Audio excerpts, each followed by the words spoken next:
everybody. Thanks for tuning in to Mindfully Busy's first podcast.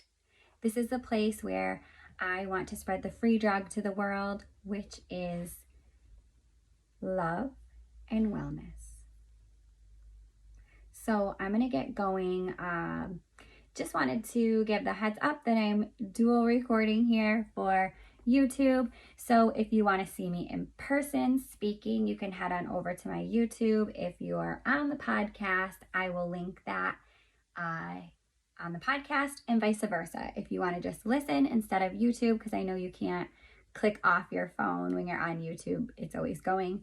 I will link them in each other.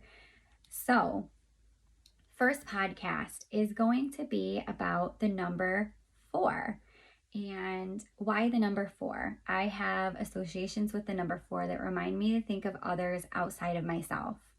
What do I mean by this? We all need that reminder to be outside of ourselves.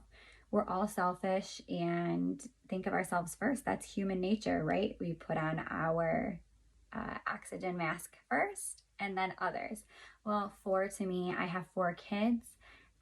They look to me for everything, to love, to learn, to play, to take care of them, to take care of themselves, their health, their hygiene, their self-worth. Parenting is a huge job and not to take lightly because it's the creation of the next generation. They're the ones who will carry on after I'm gone. So I can always think of 4 reasons for everything. So I will suggest 4 things, and 5 is just a nice number too. It's 5 fingers, 5 toes. The nice thing about 5 is if you get told 5 things, hopefully you can remember at least a couple of them. So the 4 things we're going to talk about today are the 4 ways to reduce stress or handle stress in our day. Stress comes from a number of things. A lot of times it's our need to control and things just not going the way we want. So we have a plan and things aren't going according to plan. What happens? We have to poop but have to get to our next meeting. What the heck? We need to get our kids to their activity, but they took a freaking nap in the car or they're crying their eyes out. We have nothing to wear to whatever we're going to. The list goes on. And, you know, those might seem petty saying them out loud, but have you ever thought them? They're real things. And whether you want to admit it or not, I'm sure they stressed you out a little. So these are everyday struggles, and we're inundated with things, information all the time that's so unnecessary. So let's focus on just the day-to-day. Okay, so the first thing we're going to do is talk about reducing stress. So number 1, do you go on your phone to relieve stress? You have a couple minutes in your day and you grab your phone and you start scrolling. Like 10 minutes go by that you just had between items and all of a sudden the 10 minutes is over. And you're like, what the hell did I just do with my time? I just found out that so-and-so's pregnant and I don't even really care. Or I read this article about how much, you know, I hate Biden or I hate Trump or all the things. So I want you to take a minute, and if your norm for your phone is social media or the news, I want you to, as soon as you grab your phone, stop. Or another way to even help is if you're stuck at a computer, which I feel like a lot of us are for our jobs. If you're stuck at your computer and if you don't really need your phone at that moment, put it just enough away that you really have to move to grab it. So that's one. And obviously it's easy peasy for me to say this. It's hard. We actually have something in our brain with that ding. If we get a ding for our text or your notifications, if you have notifications for all of your apps, my huge suggestion is to turn them off. So I digress. I'm getting a little off topic here, but so listen, turn the notifications off. That will help with these dings. But our heads are wired for connection. When we hear a ding of a notification, email, text, we have this trigger in our head that says we're going to be connected. We're going to be liked. A friend's texting you, something you have to get to. Do you? Is someone in the hospital dying? If so, hey, that's a different topic. Your kids are at school, maybe you're a little worried. Listen, I have 4 kids. I get it.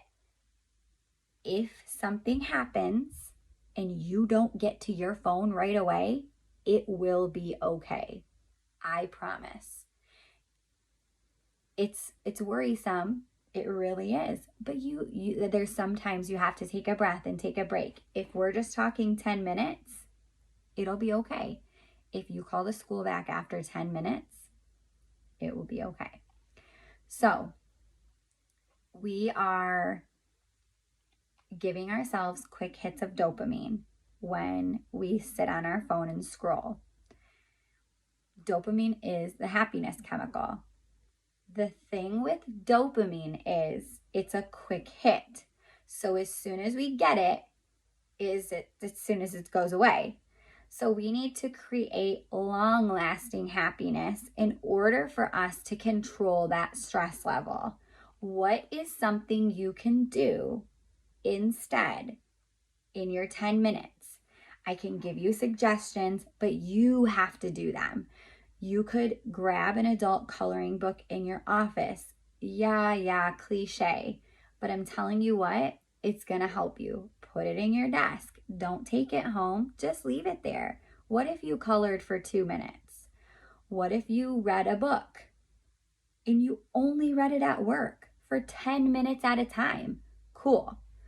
Guys, you've got to do there. A magazine, maybe it's Cosmo and it's just so silly, but it's something to get your mind off of it. So 5 to 10 minutes is where you got to start. Personal story, I really wanted to do this and get started on reading books. And I have just a very short attention span. So I could not get into reading books. I consistently got off topic, like in my head. I needed to do something else. So I set a timer for 10 minutes and I would read for 10 minutes at a time. Eventually I read the whole book, and eventually I didn't need to set the timer. And to be honest, there's still times I do set my timer, but it is a start. Meet yourself where you're at. You can do it. So, number 1, long-winded, my bad. Okay, number 2, plan your meals. This goes for if you're a family or if you're single. Plan your meals. I don't care that it's Thursday. Plan them for the rest of the week. Maybe Friday's plan is you're going out to eat. Cool. That's less groceries you have to buy. This is so much harder than it seems. It's not because of diet reasons, but you can keep that into consideration, and that will help you reach your goals for that, won't it? If you planned out your meal, hell yeah.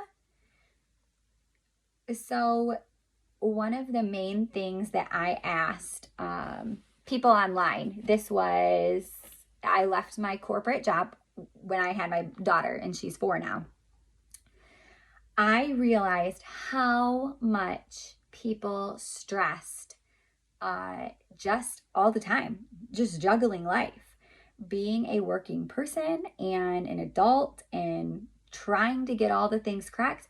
I was like, goodness gracious, I wished I could create a job where I just helped people. So I posted on my Facebook, what is something that I could do to help you people in your life? Everyone said, can you start a meal service? Can you cook meals? And I instantly thought to myself, no. The thought of cooking everyone else's meals sounded freaking horrible. I gotta be honest, which is cool. It's whatever. but I just didn't have the resources for it. But I can help you meal plan. Like, I'm cool with that. You got to do that stuff on yourself because I just can't. So, suggesting a meal plan, recycle them. Guys, I asked my kids the other day for help with this because I just didn't want to do it. I was like, okay, what are we going to have for dinner for the week? He said spaghetti. Like, cool. That's like 3 ingredients and it takes so quick to do. And not only that, I could cook it today for tomorrow. It will hold up just fine. So a meal plan's helpful. It helps with your budget. Cool. It keeps you accountable. You can delegate. If you write out your menu and you get caught up at work, you're like, hey, and I don't know about you, but does your husband ever text you like, what's for dinner? Whatever you make. No, honey, it's on the board. Please make that. All the ingredients are here, here, and here. So one last day. At the end of the day, you're ready to be done making decisions. You don't have to if you meal plan. So does that mean you're a failure if you don't follow it all week? No. If you follow it for 3 days and you planned for 5, you are a success, okay? So start somewhere. Starting somewhere is the opposite of starting nowhere. Yeah, you like that? Okay, we're going to take a quick break. I want to take breaks in between to give you time to reflect on what I said, but also this break I'm going to use to share the things I'm loving right now. So again, if you are just listening, I will link them in there and try to be as descriptive as possible. My earrings are one. These are all wood. They're so adorable. They're little leaves, so very fall. They're brown. They are a local gal. I believe it's Bow and Arrow. So sorry if that's not exactly what it's called, but again, I'll link it.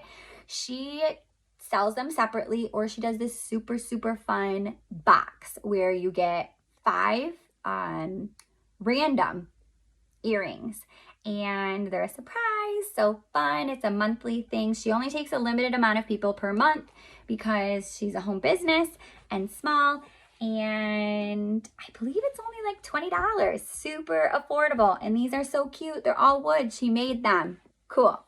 All right, the other thing I'm loving is my dry brushes. If you didn't see on my Insta, I posted a little like washing my face reel, super fun, and I was using my dry brush. So I will link again all my dry brush tools. So I bought it in this little, it comes with a little bag to store them, and it came with 3. So I've got a long one so I can get my back, and I've got a short one that kind of fits over my hand, which is nicer for doing my legs and my arms. So for dry brushing, you want to make all the strokes go to your heart.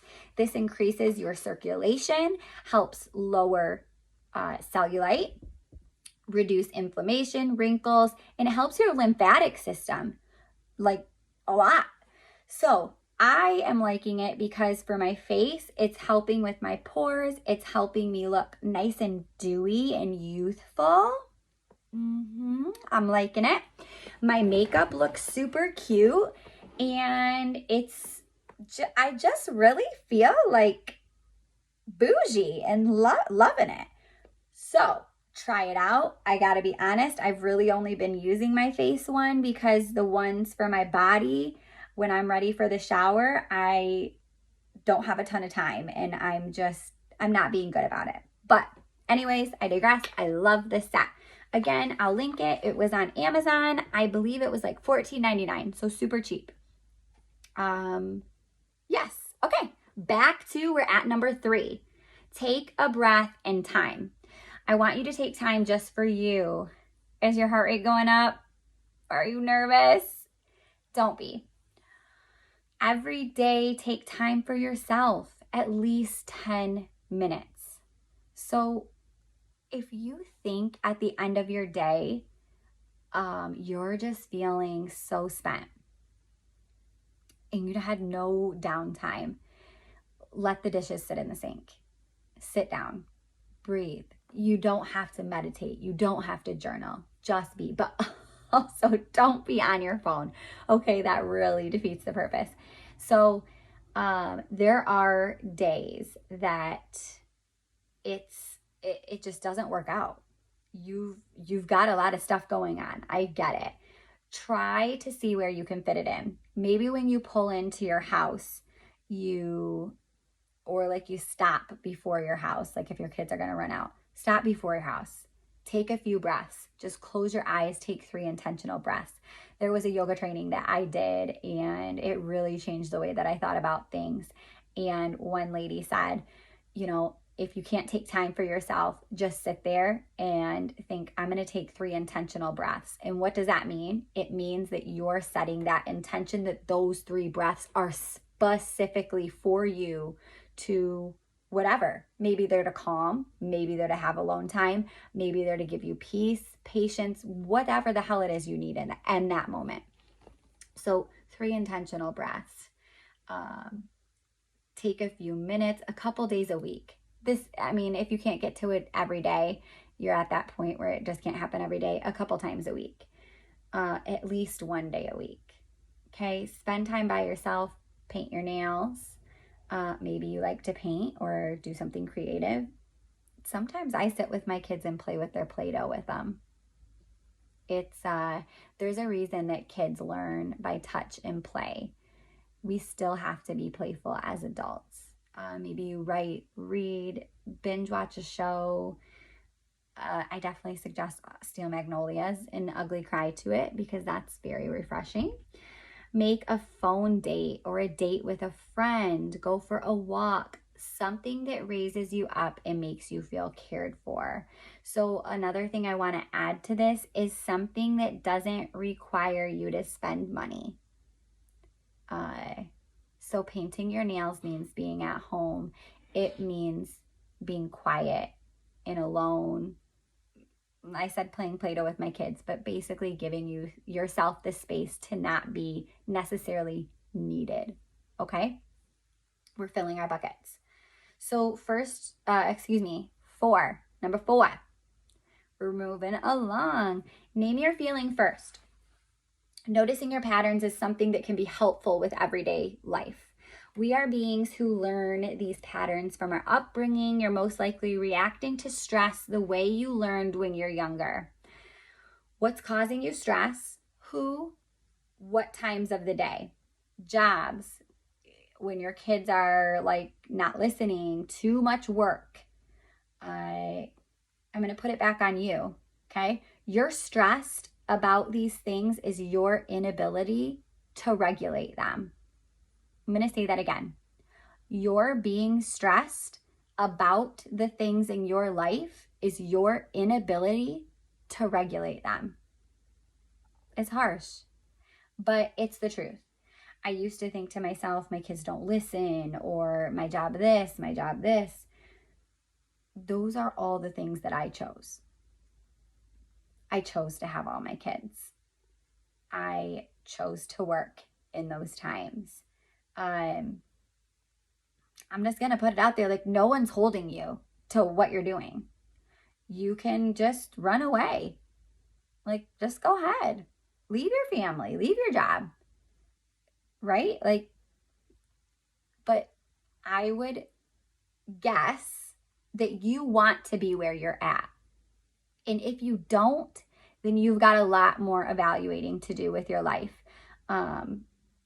And I'm not going to digress into that. But listen, you want to be where you're at. You do. And if you don't, reach out and let's figure something else out. But listen, you're going to a meeting. You're already meeting to meeting. You're late. Can you sit in your office and close your eyes? 3 breaths. And then go in there And, if your boss says, what were you doing?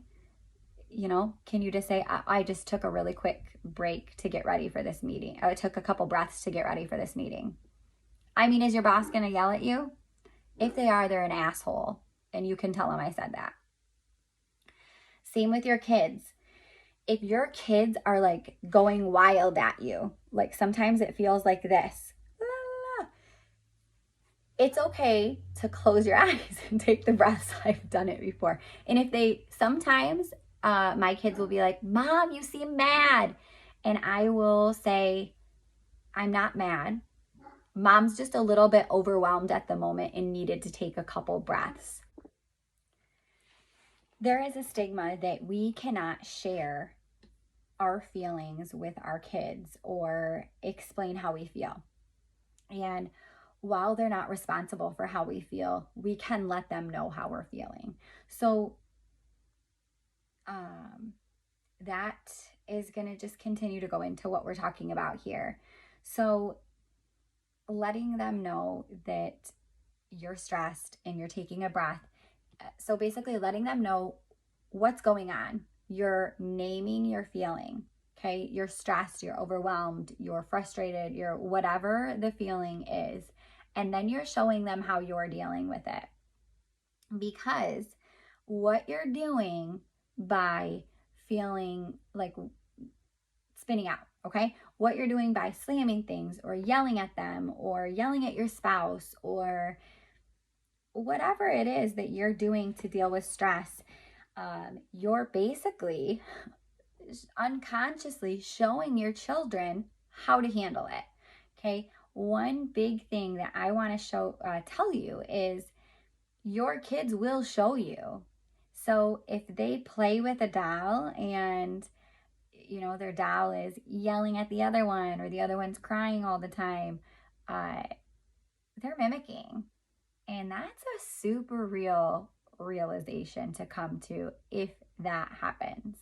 So choose to be vulnerable to yourself, to your family, to your boss. If you're feeling overworked and you're going meeting to meeting, you don't even have time to go potty, say to your superior, hey, I'm going to start putting 3 minutes, 5 minutes between my meetings. They might have to get shorter or whatever it may be. I think you'll be a little clearer going through with your work and with your family.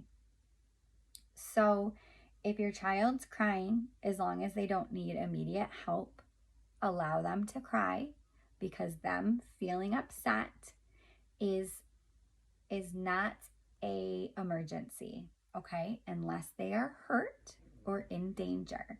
But if your kid is crying, they're crying because their brother stole their toy, you are okay to take a breath before you go in there. And the same goes for your spouse. If your spouse is huffing and puffing because they're late or they can't find something, they are in immediate danger and you can calm down before you go over there. So notice all these little things. What is happening that's creating your level to rise of stress? So noticing your feeling first. It will help you move forward with a little bit more peace and clarity, is at least what it's done for me, and that's my hope for you. So these are my 4. My number 5, I want you to suggest to me, what is something that you do that helps you? I love new ideas, and I love hearing from people what they put into their lives and what benefits them. I am here to help, not preach, not act like a know-it-all, because I can tell you all these things, but I will also tell you that it doesn't mean that I do them all the time. I'm imperfect, and that's cool. So I wanted to put a break between 4 and 5, but I also wanted to say it's unnecessary. But my break here at the end is to give yourself a dance break. It's my fave thing to do alone or with my children, but it also helps us remember to be playful. Move your hips. It's so good for your body. Stand up in your office, even if you don't want to look weird. Like nod your head, sway your shoulders. I'll let you know my favorite song right now is Elton John and Dua Lipa, Cold Heart. Check that out. Let me know if you like it. Another thing, would you be interested in a Spotify playlist? Maybe I'll start one for you that helps you get going with your dance break. Okay? I love you. Thank you for being here. I am just creating my mission. I'm just following my mission of spreading love and light to the world.